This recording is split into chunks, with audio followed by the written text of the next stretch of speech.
The name of our EdTech tool this week is Insert Learning. Insert Learning is a Chrome extension that allows you to literally insert learning into any web page that you come across. This is just going to be a 2-minute video that barely scratches the surface of showing what is possible with this tool.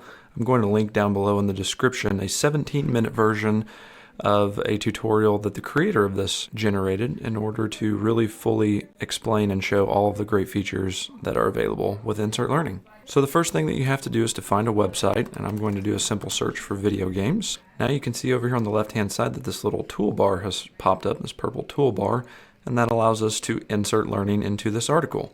As you can see, I've already inserted a couple of things, including some instructions and some pre-reading questions. I can also do things like highlight text that I think is relevant.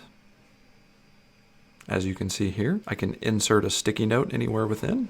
I can insert a question at any point in the article by clicking this button and then clicking the corresponding text. Then I can select question stems that have already been generated for me. I can have the students start a discussion by clicking this button here. Even be multiple classes having a discussion on the same article.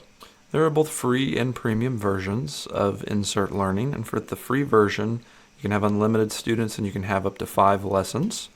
Once you get to that 5th lesson, you can always go back and delete, edit, and change so that you can continue making your lessons. You just won't be able to save more than 5 at a time. I used to do an assignment each week as an English teacher called Article of the Week, and I would have loved to have had the ability to assign it in a digital medium. I think this tool allows students to engage with the text in ways that weren't possible before. Hope that you find this tip useful. Thanks for watching.